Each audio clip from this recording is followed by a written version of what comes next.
The massive doors of the Galactic Council chambers opened with a deep rumble that echoed through the vast hall. Ambassador Tae-ho Kim walked through them with steady steps, his black diplomatic uniform crisp and formal. Behind him followed two, human guards and his aide, all moving with quiet purpose across the polished floor. The chamber was enormous, built to accommodate hundreds of different alien species. Giant screens floated in the air, showing translations in thousands of languages. The smell in the air was strange, a mix of different atmospheres that each species needed to breathe. Some aliens sat in water tanks, others hung from the ceiling, and many more filled the curved rows of seats that rose up like a huge bowl. Tae-ho had walked this path many times before. For 15 years, he had been humanity's voice in this place. He had asked for fair trade deals, requested colony rights, and pleaded for equal treatment. Each time, the aliens had dismissed him with barely hidden contempt. Today would be different. The council speaker, a tall creature called Velthari, noticed the human delegation approaching. Her blue skin shimmered as she turned her 4 eyes toward them. She had been the speaker for over 200 years, and in all that time she had never seen a species as persistent and annoying as the humans. "The human delegation approaches," Velthari announced, her voice carrying through the chamber's translation systems. "We recognize Ambassador Kim of the Sol system." A wave of chittering, bubbling, and strange mechanical sounds filled the air, as hundreds of alien species voiced their amusement. The Mordani representatives, looking like giant jellyfish in their water suits, pulsed with colors that meant laughter in their language. The insect-like cricks clicked their mandibles together, in what passed for chuckling among their kind. Tae-ho reached the center of the chamber and stopped. He looked up at the speaker's platform, then slowly turned his gaze across the assembled aliens. His face showed no emotion, but those who knew humans well might have noticed something cold in his dark eyes. "Honored speaker," Tae-ho began, his voice calm and clear. "I come before this council today not to ask for anything. I come to deliver a message from the United Earth government and all human colonies." This got their attention. Usually, the human ambassador spent hours explaining why humans deserved this or that privilege. He would show charts and data, make speeches about fairness and cooperation. The aliens were expecting another boring session of human begging. Velthari's head tilted in curiosity. "Speak your message, human." Tae-ho reached into his jacket and pulled out a small device. He activated it, and his words began broadcasting on all council channels, ensuring every species in the galaxy would hear what he had to say. "For 37 years, humanity has sought peaceful integration into galactic society," Tae-ho said. "We have followed every rule, respected every tradition, and honored every agreement. We have asked only for the basic rights that every other species enjoys: fair trade, colony expansion rights, and equal representation in galactic affairs." The chamber had grown quiet. Even the constant background hum of different atmospheric systems seemed muted. "In return," Tae-ho continued, "we have been treated as inferior beings. Our trade requests are denied without reason. Our colony applications are rejected based on laws that are never applied to other species. Our research contributions are dismissed, our cultural exchanges are mocked, and our diplomatic efforts are met with condescension." Counselor Thexara, a reptilian creature with scales that changed color based on emotion, interrupted with a hiss. "The human complains about treatment his species has earned through weakness. If humans were worthy of respect, they would take it, not beg for it." Several other aliens voiced agreement. The Zentorian delegate, wearing the elaborate armor of his warrior culture, nodded approvingly. The collective consciousness of the Hiveth hummed in harmony, their shared thoughts creating a sound like distant thunder. Tae-ho waited for the noise to die down. When silence returned, he smiled slightly. It was not a pleasant smile. "You misunderstand," he said. "I am not here to complain. I am here to inform you that humanity's diplomatic period has ended." The chamber erupted in confused sounds. Velthari raised one of her forearms for silence. "What do you mean, human?" she demanded. "Effective immediately, the United Earth government formally withdraws from all diplomatic relations with the Galactic Council and its member species," Tejo announced. "All human diplomatic personnel will be recalled within 72 hours. All trade agreements are terminated. All joint scientific projects are canceled. All cultural exchange programs are suspended." The aliens stared in shock. This had never happened before. No species had ever voluntarily withdrawn from galactic society. It was unthinkable. The galaxy was vast and dangerous. No single species could survive alone. Furthermore, Tejo continued, any alien vessel that enters human-controlled space after the 72-hour grace period will be treated as a hostile intruder. Any attempt to force diplomatic contact will be met with military response. Now the aliens were becoming angry. The Mordani's colors shifted to aggressive reds and oranges. The Crix's chittering became sharp and threatening. The Xantaurians reached for their ceremonial weapons. "This is madness," Velthari shrieked. "No species can exist in isolation. You will starve without galactic trade. You will be destroyed by pirates and raiders. You will beg to return within a year." Tejo's smile grew wider. "We shall see." He turned to leave, but Counselor Thexera's voice stopped him. "Wait, human, you cannot simply walk away from galactic civilization. There are treaties, agreements, obligations." "All terminated," Tejo replied without turning around. "As of this moment, humanity considers itself bound by no galactic law, treaty, or agreement. We owe nothing to anyone." The chamber exploded into chaos. Hundreds of species began shouting, clicking, humming, and roaring at once. Some demanded immediate military action against the humans. Others called for economic sanctions. A few suggested trying to negotiate. Through it all, Tejo walked calmly toward the exit.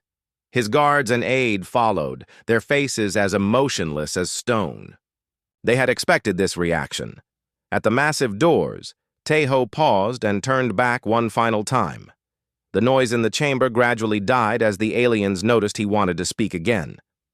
"One last thing," he called out, his voice carrying clearly through the translation systems. "You have 72 hours to remove all alien personnel, vessels, and installations from human space. After that time, they will be impounded or destroyed." Velthari's voice was shaking with rage. "You dare threaten us? Humans are nothing, a minor species from a backward system. You have perhaps 50 worlds and a handful of ships. The Galactic Council represents 10,000 species and millions of worlds." Tejo's final words were spoken quietly, but somehow every being in the chamber heard them clearly. Numbers can be deceiving. Then he was gone, walking through the doors that sealed shut behind him with a final echoing boom. The chamber remained in stunned silence for nearly a full minute. Then Velthari's voice cut through the quiet. "Security! Arrest those humans! They cannot be allowed to leave." But when the security forces reached the docking bay, they found it empty. The human ships were gone, vanishing into hyperspace with no destination logged in the station's traffic control system. Across the galaxy, other human diplomats were delivering identical messages. On Mordani Prime, Ambassador Sujin Park walked out of the Ocean World's embassy for the last time. On the Crix homeworld, diplomat Gi-Chan Lee terminated all cultural exchange programs with bureaucratic efficiency.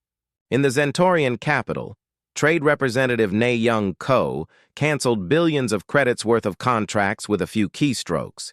Each human delegation departed quickly and quietly, leaving behind confused and increasingly worried alien officials. Back in the council chambers, the arguing continued for hours. Some species called for immediate military action. Others suggested economic pressure. The more cautious members wondered if perhaps they should try to understand why the humans had taken such a drastic step. But underneath all the debate and posturing, a few of the older and wiser council members felt something they hadn't experienced in centuries: uncertainty. Humans had always been predictable. They followed rules, respected authority, and worked within the system.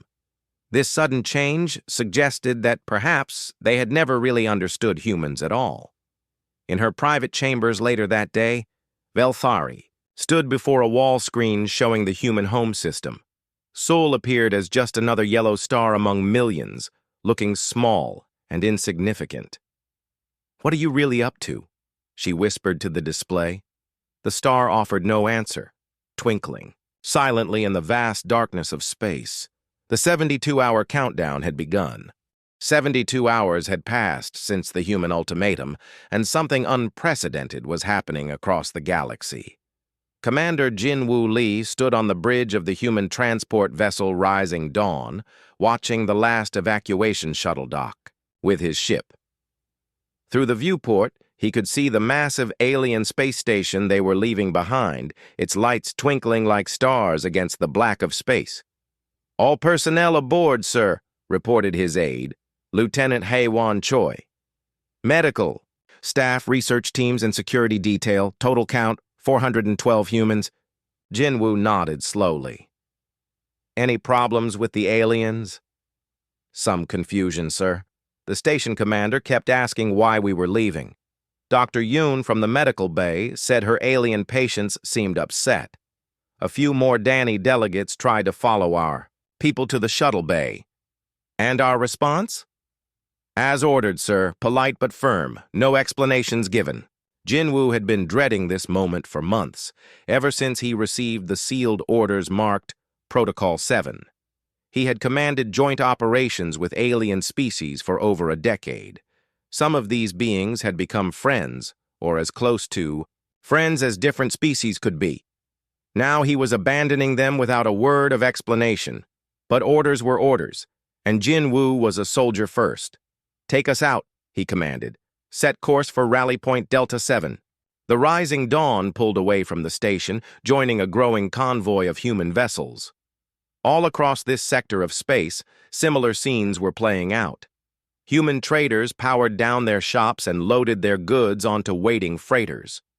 Human researchers packed up their equipment and erased their data files. Human peacekeepers handed over their weapons and walked away from their posts. Within 6 hours, not a single human remained in alien space. The effect was immediate and confusing. On the trade station Nexus 4, merchant Vortak the Tentacled watched his best supplier simply vanish. The human trader had always been reliable, bringing rare minerals from the outer rim at fair prices. Now his shop stood empty, its sign reading, "Closed permanently," in 17 different languages. "Where did he go?" Vortak asked the station. "Administrator? A crystalline being called Sharp Thought?" "Unknown," Sharp Thought replied, her crystal body flickering with confused colors. "All humans departed at the same time. No forwarding information provided." Similar conversations were happening throughout the galaxy. Alien customers arrived at human-run businesses to find them shuttered. Research partners showed up to laboratories to discover the human scientists had simply disappeared overnight. Military commanders found that their human advisors had vanished without finishing their projects. The most immediate impact was on the communication networks. Dr. Hyejin Cho had spent the last 3 hours of her assignment systematically shutting down the human-built relay stations that helped connect the Outer Rim territories to the galactic internet. As the chief communications engineer for the human diplomatic mission, she knew exactly which systems would fail when her people left. "Final station is offline," she reported to her supervisor over the ship's secure channel. "Outer Rim sectors 7 through 12 are now cut off from the main network. Estimated time for alien technicians to restore service, 6 to 8 months, assuming they can figure out how our systems work." Her supervisor, Captain Namjoon Song, reviewed the data on his screen. "Excellent work, Doctor. How about the medical stations? Already evacuated. Dr. Park's team removed all human medical equipment and destroyed any research data that could be useful to alien species. Several alien patients asked to come with us. And your response? As ordered, sir. Polite refusal. With no explanation, He-Jin felt a pang of guilt as she remembered the confused faces of her alien colleagues. The jellyfish-like Mordani researcher Glubforth had worked with her for 5 years, and they had made real breakthroughs in quantum communication theory. The insectoid Krix scientist Tikara had been like a mentor to her when she first arrived at the station. Now she was abandoning them both without even saying goodbye properly. But she had seen the classified reports. She knew what was coming and why it was necessary. Across the galaxy, the absence of humans was becoming more noticeable by the hour. Trade routes that human merchants had established began to show gaps. Alien traders arrived at asteroid mining stations to find them completely abandoned, with no indication of where the human miners had gone or when they might return.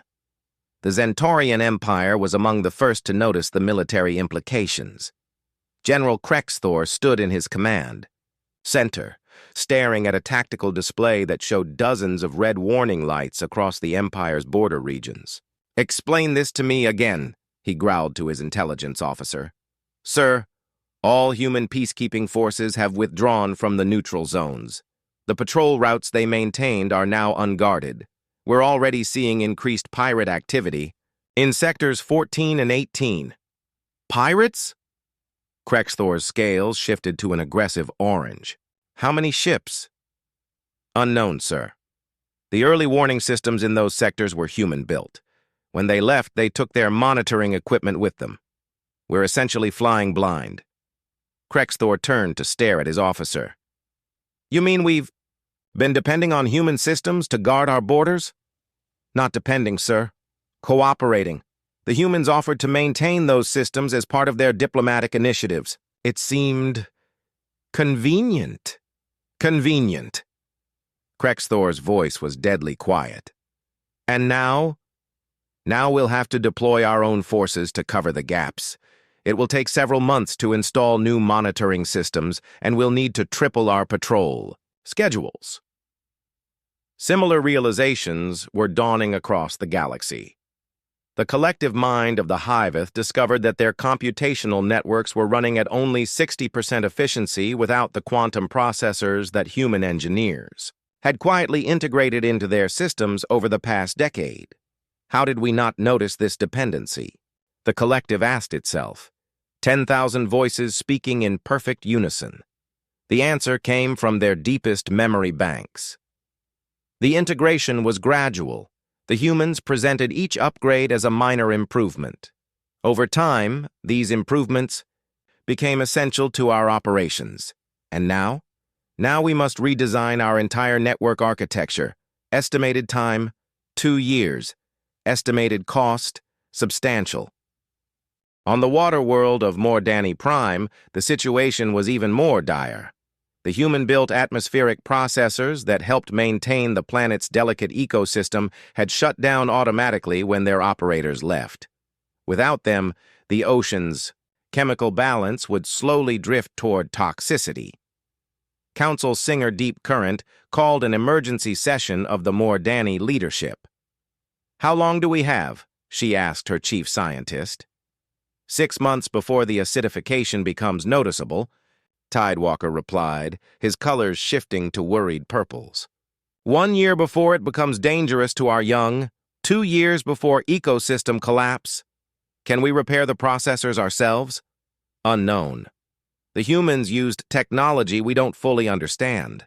We can try to reverse engineer their systems, but they may have deliberately made them difficult to understand. These processors are far more advanced than anything else in our oceans. Deep Current's song took on a mournful tone. Why would they do this? We have been friends with the humans for decades. Perhaps, Tidewalker suggested quietly.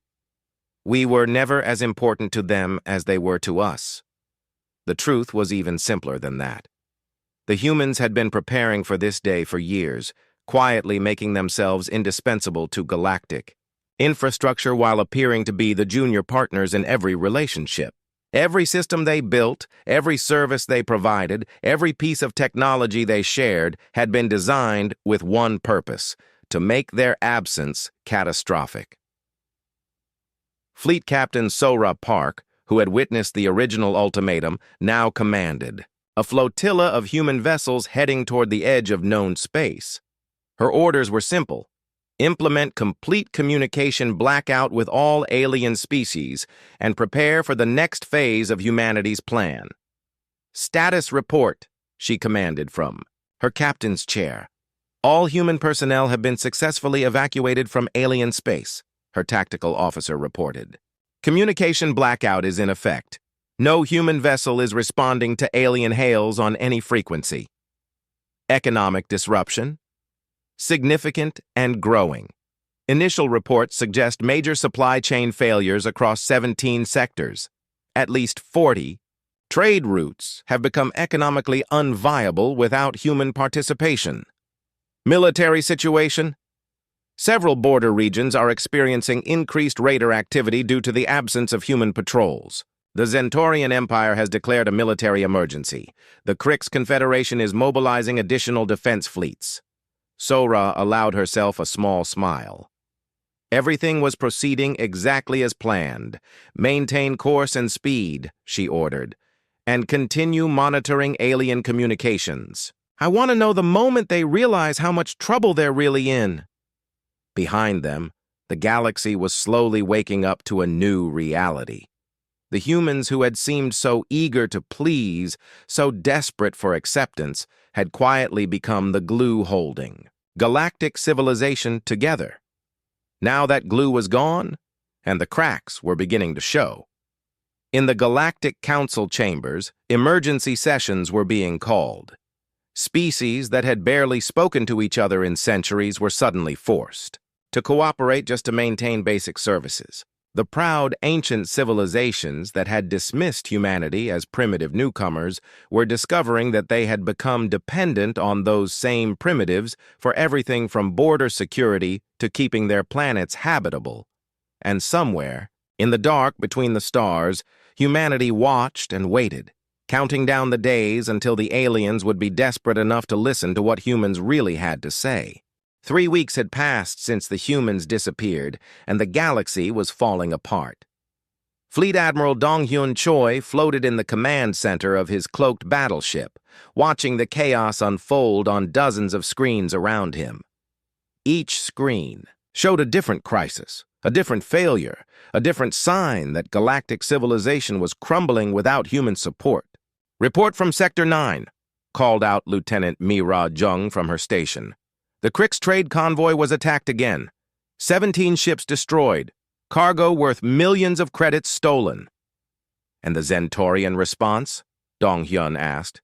"They're pulling back their patrol fleets to protect their core worlds. That leaves sectors 8 through 12 completely undefended." Donghyun nodded slowly.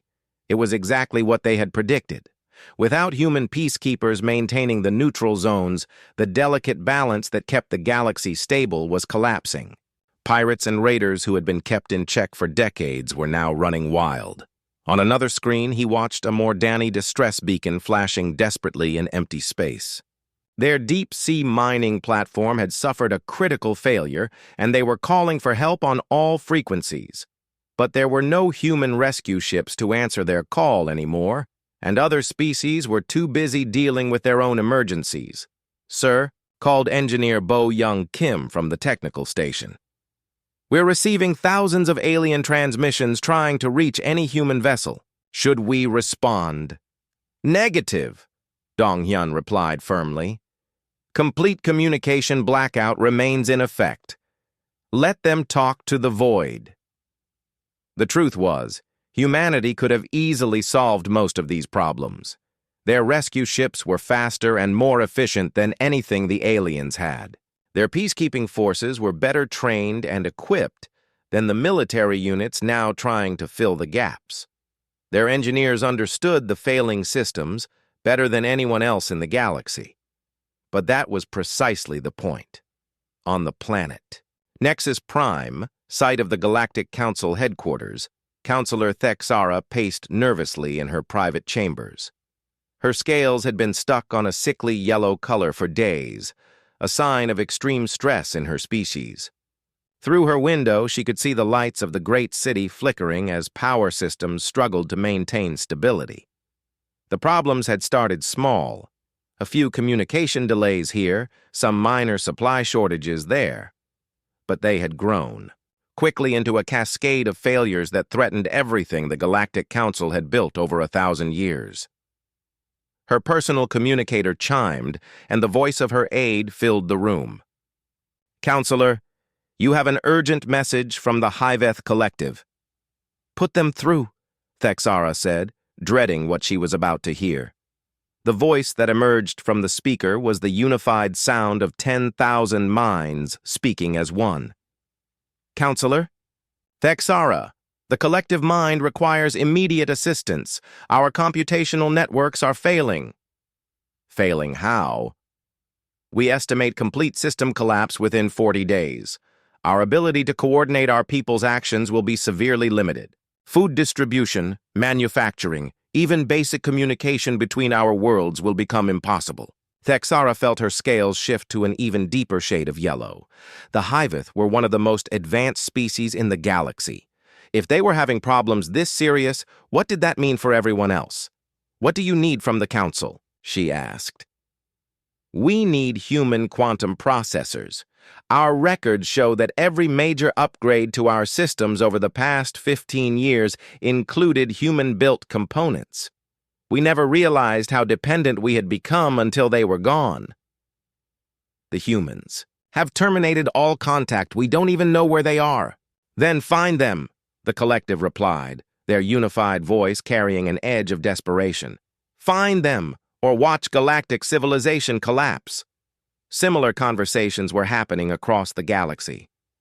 The proud Zentaurian Empire, which had boasted of its military might for centuries, was discovering that their border defenses were full of holes. General Krexthor stood in his war room, staring at a tactical map that showed his empire's territory marked with dozens of red warning symbols. "Status report," he commanded his staff. "Pirate attacks have increased by 400%, reported his intelligence chief. "The raiders seem to know exactly where our defenses are weakest. They're hitting supply convoys, mining operations, and civilian transports with perfect accuracy." "How is that possible?" "Sir, we believe the early warning systems that the humans maintained gave us information we didn't realize we were getting. Without those systems, we're flying blind. The pirates can see us coming long before we can detect them." Krexthor slammed, his armored fist on the tactical display. "Are you telling me that our military supremacy depended on human charity?" His officers remained silent. The answer was too embarrassing to speak aloud. Meanwhile, on the water world of Mordani Prime, the situation was becoming desperate. Council Singer Deep Current floated in the emergency assembly chamber, her colors shifting through the full spectrum of distress as she listened to the reports from her scientists. "The atmospheric processors are failing faster than we calculated," reported Chief Scientist Tidewalker. "The chemical balance in our oceans is already becoming unstable.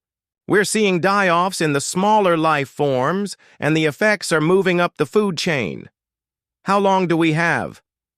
If the degradation continues at this rate, we estimate 3 months before the damage becomes irreversible. 6 months before our planet becomes uninhabitable." Deep Current's song became a wail of anguish. "Can we not build our own processors?" "We're trying, but the human technology is far more sophisticated than we understood.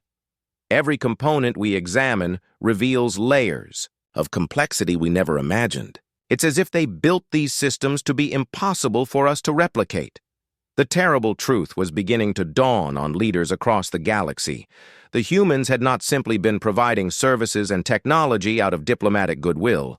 They had been systematically making themselves indispensable, creating dependencies that no one had noticed until it was too late. Dr. Sungmin Park, former head of human xenological research, had spent years studying alien psychology and social structures. His teams had identified the exact points where each species would be most vulnerable if human support was withdrawn. The atmospheric processors on Mordani Prime, the quantum networks of the Hiveth, the early warning systems protecting Zentarian space, all of these had been carefully designed to create maximum dependency with minimum visibility.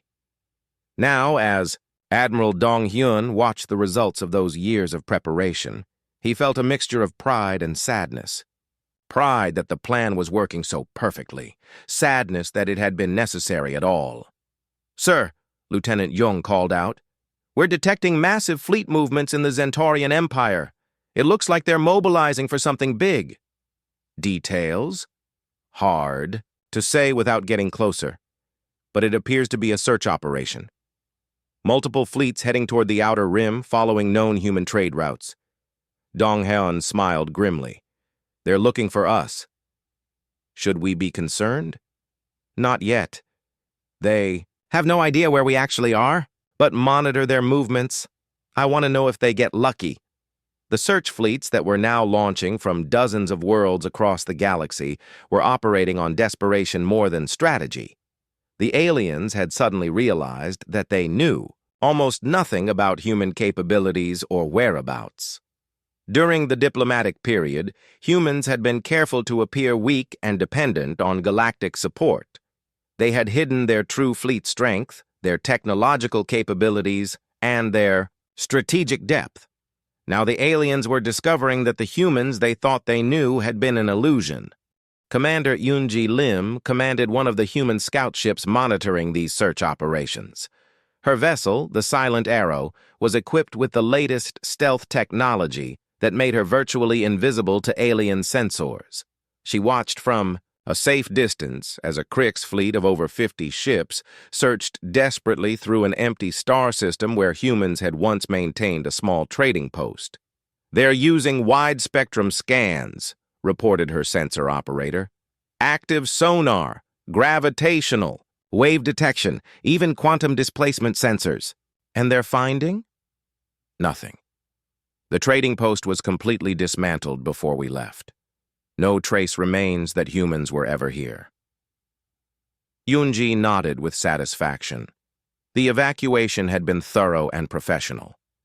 Every human installation, no matter how small, had been either removed or destroyed. The aliens were searching for ghosts, but she knew that eventually one of these search fleets might get lucky. When that happened, they would discover just how much humanity's capabilities had been understated during the diplomatic years. "Maintain position and continue monitoring," she ordered, "and prepare a data packet for transmission to Fleet Command. They'll want to know how desperate the aliens are becoming." As the weeks passed, the cascading failures continued to spread. Food distribution networks that relied on human-maintained hyperspace beacons began to break down. Medical supplies that came from human-controlled systems started running out. Even basic services like waste management and atmospheric recycling began to fail on worlds that had quietly become dependent on human technology. The galaxy that had dismissed humanity as primitive newcomers was learning a harsh lesson about the difference between appearing weak and actually being weak. Humans had spent decades appearing to be the junior partners in every relationship while quietly becoming the indispensable foundation that held everything together. Now that foundation was gone, and the magnificent galactic civilization that had lasted for thousands of years was collapsing like a house built on sand.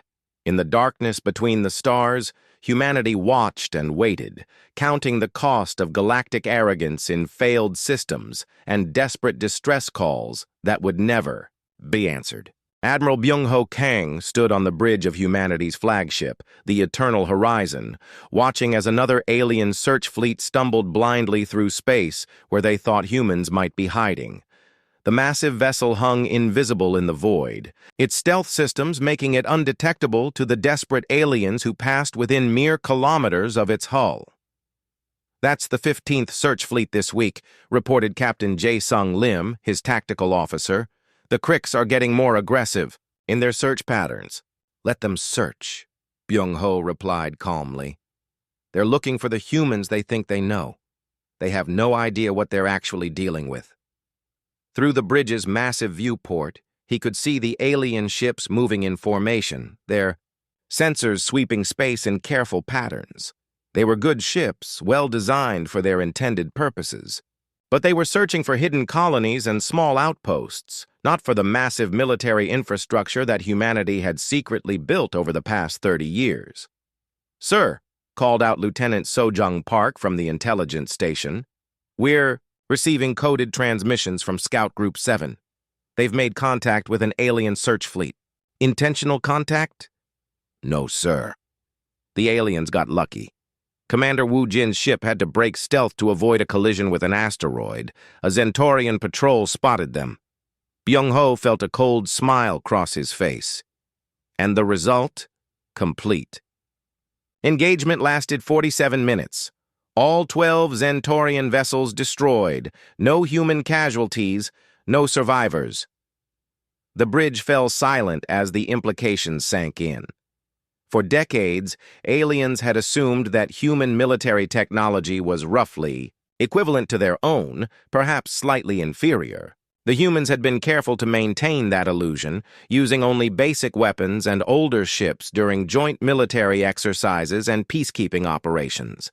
Now, for the first time, aliens had encountered humanity's true military capabilities. Reaction from the Zentorian Empire? Byung-ho asked. "Confused terror, sir. They're calling it an impossible victory. Their military analysts can't understand how one small human ship destroyed an entire patrol squadron. They're demanding explanations from their own weapons designers." Byung-ho nodded thoughtfully. "And our stealth capabilities?" The Zentorians never detected Commander Wu Jin's ship until he was forced to decloak. Even then, their targeting systems had difficulty maintaining locks. Several of their weapons passed right through what they thought was empty space. This was the moment Byung-ho had been waiting for. The aliens were about to discover that everything they thought they knew about human capabilities was a carefully constructed lie. Commander Wu Jin Nam had been piloting reconnaissance missions in alien space for over 15 years. During all that time, he had been flying ships that were deliberately designed to appear less advanced than they actually were. His current vessel, the Ghost Walker, was a perfect example of human deception. To alien sensors, it looked like a standard human scout ship, small, lightly armed, probably crewed by 3 or 4 people. In reality, it was a cutting-edge stealth destroyer with more firepower than most alien battleships and defensive systems that could withstand direct hits from weapons that should have vaporized it instantly. "Status report," Wu Jin called to his crew as they moved away from the debris field that had once been a Zentorian patrol. "All systems nominal," reported his weapons officer, Ensign Hyerin Cho. "Stealth field is back online. No damage to hull or weapon systems. And our little demonstration?" "Recorded in full detail, sir.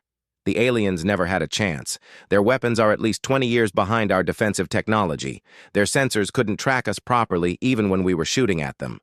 Wu Jin allowed himself a moment of satisfaction. The engagement had been completely one-sided, exactly as human war planners had predicted. But more importantly, it had revealed something that would terrify the aliens once they understood it. This had not been humanity's most advanced ship. The Ghost Walker was a standard reconnaissance vessel, nothing special by human military standards. If one ordinary human scout ship could destroy an entire alien patrol squadron without taking damage, what could humanity's actual warships do? Back on the Eternal Horizon, Admiral Byung-ho was reviewing classified reports that answered exactly that question. Hidden shipyards throughout human space had been building a fleet that dwarfed anything the galaxy had ever seen. While aliens had assumed humans possessed perhaps a few dozen warships, the reality was closer to several thousand vessels, each more advanced than anything in alien arsenals. "Sir," his aide reported, "we're receiving priority transmissions from Earth Command. Operation Deep Strike is authorized." Finally. Byung-ho had been waiting for this authorization for months. Implement immediately. I want every surveillance post activated and every intelligence asset deployed. What the aliens didn't know was that humans had spent decades placing monitoring equipment throughout alien space. Every diplomatic mission, every trade negotiation, every cultural exchange had been an opportunity to plant listening devices, hack computer systems, and map military installations. Strategic AI operator Young-Soo Jang sat in the intelligence center of a hidden human base, watching data flow in from thousands of sources throughout the galaxy. His screens showed alien fleet movements, communication intercepts, and detailed maps of military installations that the aliens thought were secret. Analysis complete, he reported to his supervisor. We have real-time intelligence on the location and status of every major alien military asset. Fleet deployments, weapons capabilities, defensive systems, supply lines, everything. And their intelligence on us? Essentially zero. They know we've disappeared, but they have no idea where we went or what our capabilities are. Their search. Fleets are operating blind. Young-Soo pulled up a tactical display showing the current positions of alien forces across the galaxy. Red dots marked enemy fleets, blue lines showed their patrol routes, and yellow symbols indicated their supply bases. It was a complete picture of alien military deployment gathered over decades of patient intelligence work. They're completely exposed, he continued. If we wanted to, we could cripple their entire military structure in a coordinated strike, lasting less than 6 hours. But that wasn't the plan. Destroying the alien military would be easy. What humanity wanted was much more ambitious, complete replacement of the existing galactic order. Captain Yoon-ji Lim, still monitoring alien search operations from her stealth ship, watched as the news of the Zentorian patrol's destruction spread through alien communication networks. The reaction was exactly what human psychologists had predicted. Confusion, fear, and desperate attempts to find explanations that made sense within their existing understanding of human capabilities. They're calling it a fluke, reported her communications officer, Lieutenant Min-ho Kim. The Zentorian military command is claiming their patrol must have encountered some kind of human superweapon, possibly stolen alien technology. And the other species? Mixed reactions. The Krix think it's propaganda. The Mordani are worried, but can't believe one human ship could destroy 12 Zentorian vessels. The Hyveth Collective is running probability calculations and coming up with results they can't accept. Yoon-ji smiled. Human xenopsychologists had spent years studying how different alien species would react to evidence that contradicted their fundamental assumptions about human capabilities. Each species would interpret the data through the lens of their own prejudices and preconceptions, making it harder for them to understand the true scope of the threat they faced. The Krix, being highly logical, would demand more evidence before changing their assessment. The emotional Mordani would be paralyzed by uncertainty. The collective-minded Hyveth would be unable to process information that didn't fit their existing models. Only the warrior culture Zentorians would immediately begin preparing for the worst-case scenario, but even they would underestimate the scale of what they were facing. Sir, Lieutenant Kim continued, we're also intercepting communications between alien governments. They're starting to coordinate their search efforts. Details? The Galactic Council is organizing a joint task force. 500 ships from 12 different species, all searching for human territories. They're calling it the largest peacetime military operation in galactic history. Yoon-ji's smile widened. 500 ships sounded impressive, until you compared it to humanity's actual fleet strength. And the aliens were still thinking in terms of a peacetime operation, as if this were simply a diplomatic crisis that could be resolved through negotiation. They had no idea that humanity had already decided the age of alien dominance was over. Deep in the hidden command center of humanity's most classified military facility, Fleet Admiral Dong-Hyun Choi received the final intelligence reports he had been waiting for. Every major alien leader, every important military installation, Every critical infrastructure node had been identified and targeted. Years of preparation were about to pay off. "All task forces report ready," announced his chief of staff. "Operation Revelation can begin on your command." Dong Hyun looked at the massive tactical display, showing the entire galaxy. Red markers indicated alien positions, green showed human assets, and white lines traced the communication networks that would carry humanity's message to every inhabited world. The time for hiding was almost over. Soon, the aliens would discover what humans were really capable of. And when that revelation came, they would understand that their choice was simple: submit to the new galactic order or be swept aside by it. "Begin Operation Revelation," Dong Hyun commanded. "It's time to show the galaxy who really rules the stars." Intelligence Director Jaemin Park stood in the command center of humanity's most secret facility, watching as decades of careful planning finally came to fruition. Around him, hundreds of technicians monitored screens showing every major alien, world, every important military base, and every critical communication hub in the galaxy. "Operation Revelation is proceeding on schedule," reported his deputy, Colonel Da Young-shin. "All surveillance assets are active.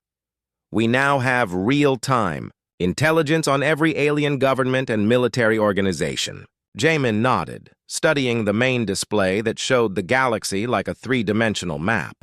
Green dots marked human positions, red showed alien military forces, and thin blue lines traced communication networks that the aliens thought were secure.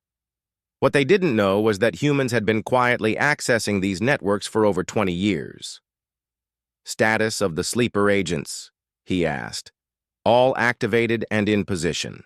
We have operatives in every major alien government, most military commands, and all significant commercial organizations. They've been providing us with detailed intelligence while appearing to be loyal alien citizens." The scope of human infiltration was staggering. During the diplomatic years, thousands of humans had taken positions throughout alien society. Some had married aliens and started families. Others had become trusted advisors to alien leaders. Many had worked their way into sensitive positions in military and intelligence organizations. All of them had been carefully selected, trained, and placed as part of a long-term intelligence operation that made anything the aliens had attempted. "Look like amateur work. Alien reaction to our military demonstration?" Jaemin inquired. "Panic and confusion, sir. The destruction of the Zentorian patrol has shattered their assumptions about our capabilities. Their military analysts can't explain how we did it. Some are claiming we must have alien allies providing us with advanced technology." Jaemin smiled, coldly. Even when faced with proof of human superiority, the aliens couldn't accept that they had underestimated humanity so completely. Their arrogance was their greatest weakness. On the bridge of the Eternal Horizon, Admiral Byung-ho Kang was preparing for the next phase of the operation. President Sun-hee Kim appeared on his main screen, transmitting from the secret facility that served as humanity's wartime capital. "Admiral," President Kim began, "the Council of Directors has approved the final phase. You are authorized to begin Operation Dominance." "Understood, Madam President. All fleet commanders are standing by." "Remember, Admiral, we're not trying to destroy galactic civilization. We're trying to replace it. Minimize casualties where possible, but make it clear that resistance is futile." Byung-ho had been planning this moment for his entire career. As a young officer, he had watched alien diplomats dismiss human concerns with barely concealed contempt. He had seen alien traders cheat human merchants while Galactic Council officials looked the other way. He had observed alien scientists steal human research and claim credit for discoveries that humans had made. Now it was time for humanity to collect the debt that the galaxy owed them. "All fleet commanders, this is Admiral Kang," he announced, on the secure command channel. "Operation Dominance is authorized. Execute Phase Alpha immediately." Across human space, over 2,000 warships began moving toward their targets. Each ship was equipped with technology that surpassed anything in alien arsenals. Their crews had trained for this mission for years, studying detailed intelligence on alien defenses and weaknesses. The aliens had no idea what was about to hit them. On the Crick's homeworld, Prime Administrator Buzzcax was attending an emergency session of the Confederation Council when the first human ships appeared. They materialized out of nowhere, their stealth systems deactivating simultaneously to reveal a fleet that surrounded the planet. "Impossible," whispered Military Commander Clicktar, his compound eyes reflecting the light of dozens of human vessels on the main display. "Our early warning systems detected nothing. How did they get so close?" "How many ships?" demanded Buzzcax, his mandibles clicking nervously. 87 vessels, sir, all of unknown design. They're not responding to our communications. Deploy the defense fleet." "Sir, our defense fleet consists of 32 ships. They're already launching, but—" The "but" was unnecessary. Everyone in the chamber could see the tactical display showing 32 Crick's vessels facing nearly 90 human ships. It wasn't a battle. It was a slaughter waiting to happen. Then the human ships began broadcasting on all frequencies, and President Sun Hee Kim's voice filled the chamber. "People of the Crick's Confederation," she began, her words being translated into the clicking language of the insect-like aliens. "I am Sun Hee Kim, President of the United Human Republic. Your government has spent decades treating humanity as an inferior species. You have denied our requests for fair treatment, blocked our attempts at equal participation in galactic affairs, and profited from our labor while giving us nothing in return." Buzzcax felt his entire exoskeleton trembling. This was unprecedented. No species had ever dared to threaten the Crick's homeworld directly. "As of this moment," President Kim continued, "the Crick's Confederation is under human protection. Your military forces will stand down immediately. Your government will be dissolved and replaced with human administrators. Any resistance will be met with overwhelming force." "This is insane," Clicktar chittered. "They can't just conquer us. The Galactic Council will never allow it." As if in response to his words, the display screens around the chamber began showing images from across the galaxy. Similar human fleets were appearing at every major alien world. The Mordani homeworld was surrounded by human vessels. The Zentarian capital system was blockaded by ships that had appeared from nowhere. Even the mighty Hiveth core worlds were facing human fleets that outnumbered their defenses. The scope of the operation was breathtaking. Humanity had revealed thousands of warships, all appearing simultaneously at critical points throughout the galaxy. It was a coordinated assault on a scale that no one had thought possible. On Mordani Prime, Council Singer Deep Current floated in her emergency chamber, watching human ships take positions around her water world. The vessels were sleek and predatory, unlike anything she had seen before. They moved through space with a grace that spoke of advanced technology and careful design. "How many of our people knew this was coming?" she asked her intelligence advisor. "Unknown, Singer, but we're receiving reports of human operatives revealing themselves throughout our government. Individuals we trusted for years are now admitting they were working for Earth all along." Deep Current's colors shifted to deep purple with shock. "How many?" "Hundreds, Singer. Maybe thousands. They were everywhere. In our military, our science institutes, our manufacturing centers. They know everything about us." The revelation was staggering. Humans had not simply been preparing for war.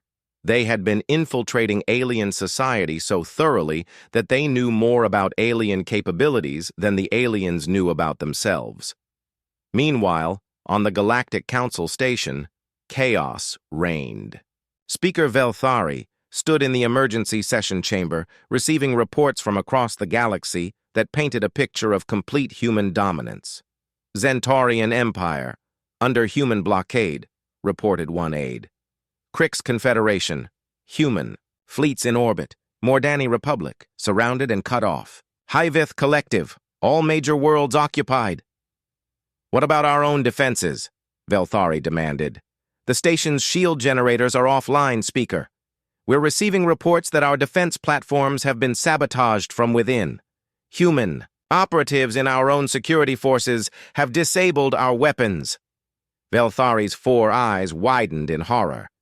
The Council Station was supposed to be the most secure location in the galaxy, protected by defensive systems from dozens of different species.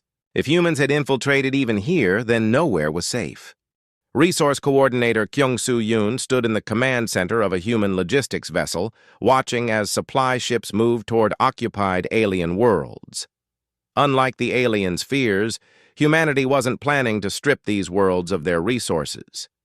Instead, they were bringing supplies, medicine, and technology that would make life better for the average alien citizen. Status of civilian populations? He asked his deputy. Mostly cooperative, sir. Our psychological analysis was correct. Most aliens are more concerned with their daily lives than with who's in charge politically.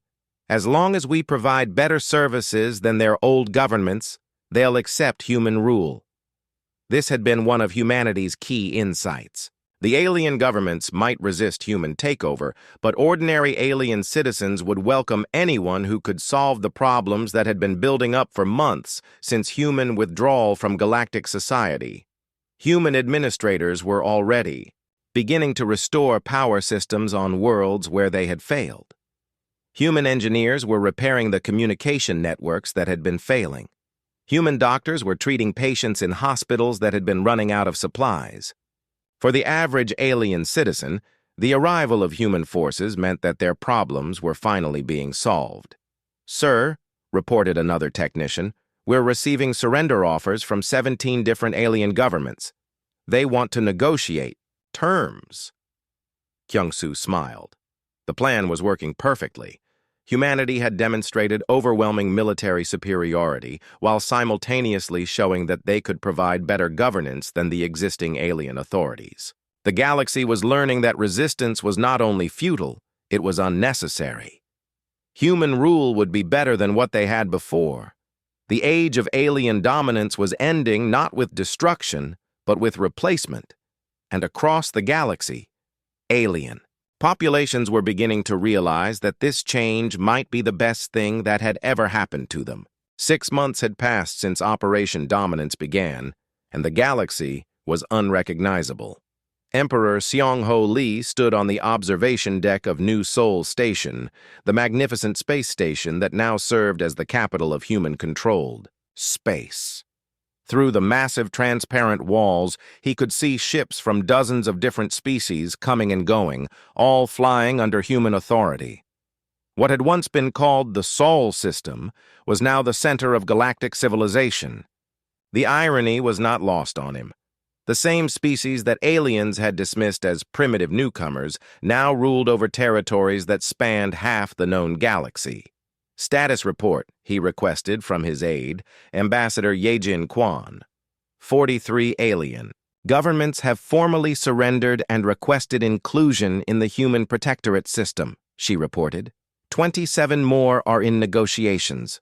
Only a handful of isolated systems are still claiming independence. And the former Galactic Council? Dissolved, Your Majesty. Speaker Velthari submitted the final dissolution documents yesterday. The Council Station has been converted into a human administrative center. Seong-ho nodded with satisfaction. The transition had been remarkably smooth, considering they had essentially conquered most of the known galaxy. But then again, they had planned for this outcome for over 30 years. The key had been understanding something that the aliens never grasped. Most people simply wanted stable government, reliable services, and the chance to live their lives in peace. It didn't matter to them whether their leaders were human, Krix, Mordani, or any other species. What mattered was competence. And in terms of competence, humanity had proven itself superior in every way that counted.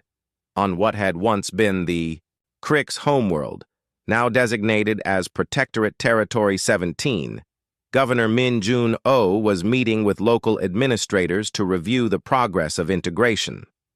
The insect-like Krix had been among the most resistant to human rule initially, but even they were beginning to see the benefits. Production in the manufacturing sectors is up 30%. reported his deputy, a Crix named Zektar, who had quickly adapted to working under human management. The new efficiency protocols you implemented have eliminated most of the bureaucratic delays that were slowing everything down. And civilian satisfaction? Rising steadily, Governor. The restoration of reliable power and communication services has been very popular. Most citizens report that their quality of life has improved significantly since the transition. Minjun allowed himself a small smile.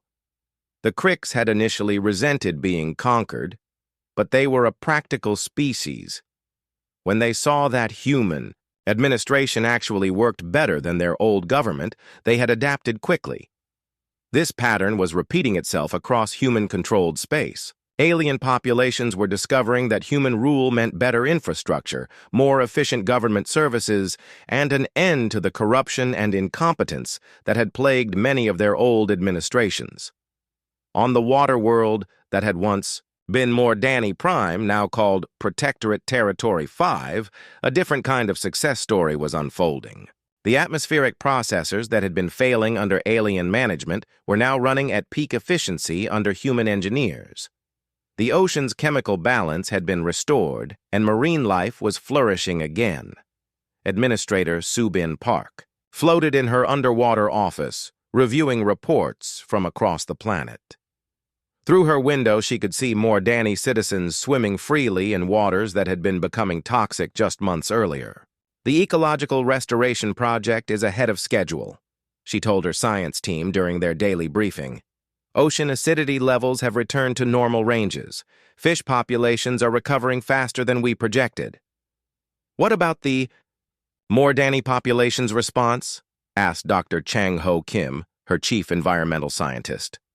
Overwhelmingly positive. They're calling it the Great Healing. Many of their leaders are saying that human intervention saved their entire species from extinction. This was perhaps the most satisfying aspect of the human takeover. They weren't just conquering alien worlds. They were fixing problems that alien governments had been unable or unwilling to solve. Every success made it harder for remaining alien authorities to argue that independence was better than human protection. The former Zentaurian Empire had presented a more complex challenge. As a warrior culture, the Zentaurians had initially resisted human rule with military force, but their resistance had lasted less than a week before they realized the futility of fighting an enemy with such overwhelming technological superiority. General Tae-Won Choi, now military administrator of the former Zentaurian capital system, reviewed the integration reports with mixed feelings. The Zentaurians had been brave fighters, but their bravery had been no match for human strategic planning and superior weapons. How are the former Zentaurian military officers adapting? He asked his staff. Better than expected, sir, replied his intelligence officer. Once they understood the scope of our capabilities, most acknowledged that we had won through superior planning and execution. They respect that. Many are requesting to serve in human military units. And their population? Relieved, sir. The constant border wars that consumed so much of their resources have ended. For the first time in generations, Zentaurian civilians can focus on building rather than fighting. This had been another key insight in humanity's planning. Many alien civilizations had been trapped in cycles of conflict and inefficiency that their own governments couldn't break. Human rule offered them a way out of these destructive patterns. Meanwhile, in the core territories of what had been the Hiveth Collective, the most dramatic transformation was taking place. The collective consciousness that had defined their species for millennia was slowly adapting to human guidance. Scientific Administrator Ji-Hai Moon worked closely with the Hiveth leadership to integrate their unique mental capabilities with human organizational systems. The results were extraordinary. The hybrid management model is exceeding all projections, she reported to Earth Command. By combining Hiveth collective processing with human strategic planning, we've created the most efficient administrative system in galactic history. And the Hiveth response? They're calling it evolution, Administrator. They believe that joining with humanity has allowed them to transcend their previous limitations. Their collective consciousness now includes human thought patterns and planning capabilities. The transformation of the Hyveth was perhaps the most symbolic of all the changes sweeping the galaxy. A species that had once considered humans to be primitive individuals was now incorporating human mental processes into their collective consciousness. In the Grand Throne Room of New Seoul Station, Emperor Seong-ho was preparing for his first official address to the entire galaxy. Representatives from every major species would be watching, along with billions of ordinary citizens across thousands of worlds. Your Majesty, Ambassador Yejin reported, all communication networks are ready. Your words will reach every inhabited system in the galaxy simultaneously. Seong-ho straightened his ceremonial robes and walked to the podium. Behind him, a massive display showed the galaxy as it now existed. Green sectors indicating human-controlled space, which now encompassed over 60% of all inhabited systems. Citizens of the galaxy, he began, his words being translated into thousands of languages across countless worlds. 6 months ago, humanity withdrew from the Galactic, community that had rejected us for decades. Today, we address you not as petitioners seeking acceptance, but as the leaders of a new galactic order. He paused, letting his words sink in across the vast distances of space. The old Galactic Council claimed to represent galactic civilization, but it was a corrupt and inefficient system that served only the interests of a few powerful species. Under their rule, technology stagnated, conflicts multiplied, and countless worlds suffered from neglect and mismanagement. On worlds throughout human-controlled space, alien populations watched and listened. Many nodded in agreement, remembering the frustrations they had experienced under the old system. Humanity offers something different, Seong-ho continued. We offer competent government, technological advancement, and the promise that every world under our protection will prosper. We judge species not by their age or their power, but by their willingness to contribute to galactic prosperity. The Emperor gestured to the display behind him, which now showed economic and social statistics from across human-controlled space. Every metric showed improvement since the takeover. In 6 months, we have eliminated the supply shortages that plagued the Outer Rim. We have restored communication networks that had been failing for years. We have ended conflicts that had consumed resources for generations. We have proven that human leadership benefits everyone. In the audience chamber, representatives from dozens of species listened intently. Most had initially resented human conquest, but the evidence was undeniable. Life was better under human rule. To those systems that remain independent, Seong-ho said, his tone becoming more serious, we extend an invitation. Join us voluntarily, and you will be welcomed as equal partners in building galactic civilization. Continue to resist, and you will find yourselves increasingly isolated in a galaxy that has moved beyond the failures of the past. The message was clear but not threatening. Humanity was confident enough in its position that it didn't need to make ultimatums. The benefits of joining the human protectorate were obvious to anyone willing to look at the evidence. The age of alien dominance is over, the Emperor concluded. The age of human leadership has begun. Together, we will build a galaxy worthy of all its peoples. As the transmission ended, Emperor Seong-ho reflected on the journey that had brought humanity to this moment. 37 years of diplomatic humiliation had led to this triumph. The species that had been dismissed as primitive newcomers now ruled over the greatest civilization the galaxy had ever known. The humans had not destroyed the old galactic order. They had simply revealed that they had already replaced it. And across the galaxy, billions of beings were discovering that this replacement was the best thing that had ever happened to them. The human era had begun, and it promised to last for millennia to come.